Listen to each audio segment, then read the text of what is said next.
いやー、結局どの時計買ったらいいか迷っちゃうのよ。これ買えば間違いないっていう時計知りたいなというそこのあなた。今回は現行最強の時計、ロレックスのエクスプローラー1を紹介します。エクワンのいいところ、気になるところなど、いろいろ話してみたいと思いますので、最後まで見ていただけたら嬉しいです。そして、なぜこの時計を最強と呼ぶのか、それはあなたの目で確かめてください。では最初に、ロレックスとエクスプローラー1の歴史などを紹介したいと思います。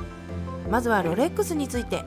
1905年にハンス・ウィルスドルフがロンドンでウィルスドルス&デイビス社を設立したことからロレックスの歴史はスタートします。そこからロレックスがこれほどまでの人気となった理由はいくつかあると思いますが、三大発明を置いて語ることはできないでしょ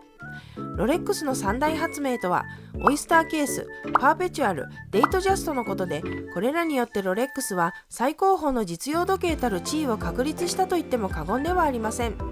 それぞれ簡単に触れてみたいと思います。まず1つ目のオイスターケースですが、1926年にロレックスはオイスターと名付けた時計を発表します。この時計に使われたケースはベゼルと裏蓋、リューズがミドルケースにねじ込まれた構造になっていて、これによって防水性と防塵性を備える世界初の腕時計となりました。翌年、イギリス人のスイマーであるメルセデスが10時間以上かけてドーバー海峡を横断した際にオイスターを着用し、完璧に動き続けたことで世に注目されることとなります。2つ目のパーペチュアルですが、1931年にロレックスは世界初の自動巻きメカニズムを持つムーブメントを開発しました。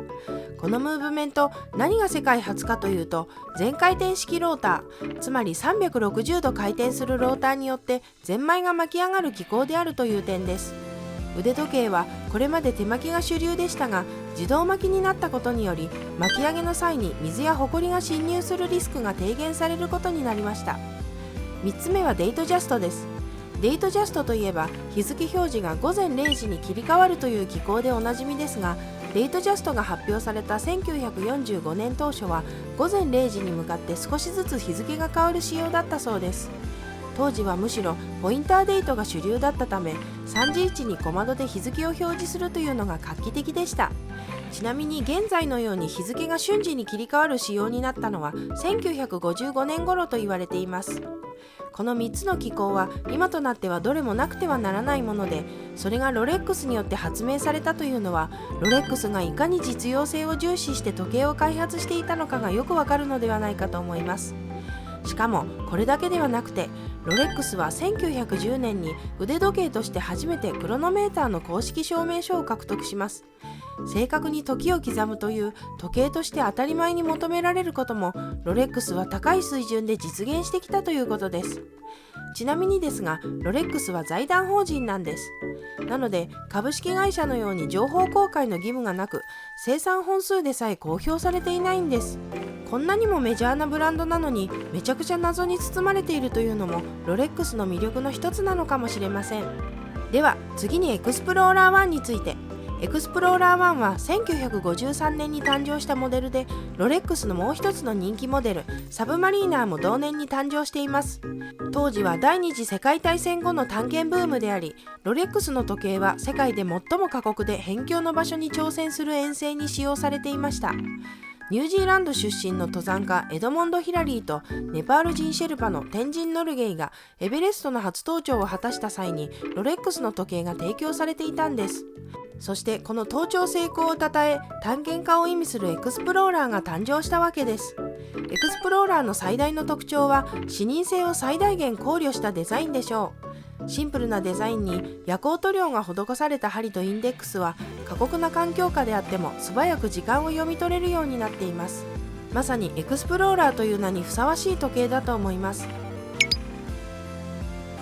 では次にエクスプローラー1の推しポイントを紹介していきます。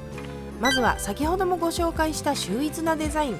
視認性を追求した日付もない非常にシンプルなものなんですが、デザイン自体は誕生した当初からほとんど変わっていないんです。70年ほど前のデザインが今も受け継がれているというのはグッとくるものがありますね。しかもそれだけ完成されたデザインだったということも意味しています。クラシックスポーツとでも言いましょうか。スポーツモデルなのにゴリゴリのスポーツウォッチらしくないところが実にいいんです。例えばベゼルを見てもスムースベゼルでダイバーズウォッチみたいにゴテゴテしていませんし、あとはリューズガードもなく本当にすっきりしています。サイズも今年 40mm のモデルが出たとはいえ 36mm のモデルは小ぶりでまさにクラシックスポーツ。そしてこれも推しポイントなんですが、このサイズ感とデザインゆえとにかく幅広いシーンで使えます。スポーツモデルなのでラフなスタイルにはもちろん合いますし、シンプルゆえスーツに合わせてもかっこいいですよね。とりあえずこれ1本持っておけば超絶ドレスシーン以外は対応できてしまいます。いい時計は1本あれば十分だという方にはこの汎用性の高さはうってつけですし、これから増やしていこうという方にもコレクションのベースになるので、こういうのが1本あると便利なんですよね。さて次の推しポイントですが、とにかく使いやすいという点です。ロレックスの時計といったら圧倒的な実用性の高さですよね。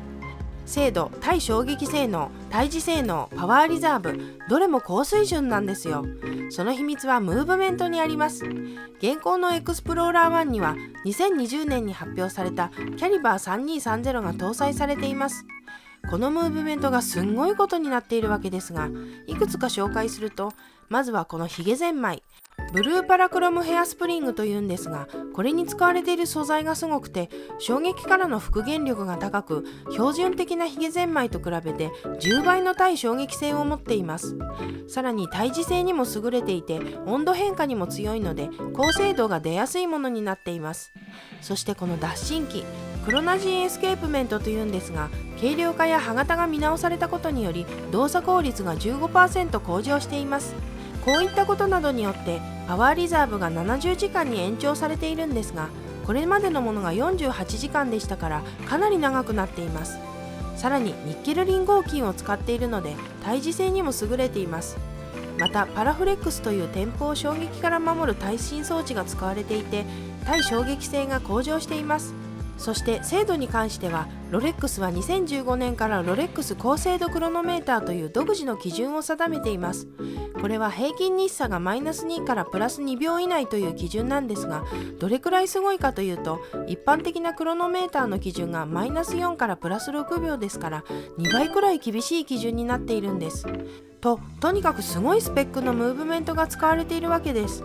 この他にも防水性能に関しては 100m 防水ということで日常使いには十分な性能ですし、ブレスレットのイージーリンクという機能で簡単に長さを調節できるのも地味に使いやすいポイントです。さらにオーバーホールも公式から10年に一度でいいとアナウンスされていて、お財布にも優しいと、まあこんな感じでエクワンは実用性に相当配慮した時計なんです。では最後の推しポイントですが、これは時計好きとしては正直あまり推したくはないところではありますが、リセールバリューがいいんですよね。買う前から売ること考えるバカがいるかよってことなんですが、将来的にコレクションの整理とかで売る際にもそれなりの金額が戻ってくるのはでかいですね。ということで語り出したらキリがないくらいエクワンはいい時計なのです。じゃあ次にエクスプローラー1の気になるところを話してみたいと思います。正直時計自体に気になるところはないんですが、まあなんといっても正規店ではなかなか買えないというのが痛すぎます。そのため並行輸入店ではプレミアム価格になっていて、エクワンの定価が86万200円ですが130万円くらいしますから、これはなかなか買いづらいですよね。これさえなければ全ての方におすすめしたいところなんですけどね。あと気になる点はよく言われることですが、人と被ることでしょうか。テレビや YouTube を見ていても時計好きな人は結構持っているという印象です。そして何といってもエクワンの人気の火付け役がキムタクですからね。もう巷には溢れ返っていると言っても過言ではないわけです。それにこれは会長の実体験ですが、病的な会長は見かけた人の腕を必ずチェックしてどんな時計をしているか確認するわけですが、お医者さんがエクワンをつけているのを見かけたことがありました。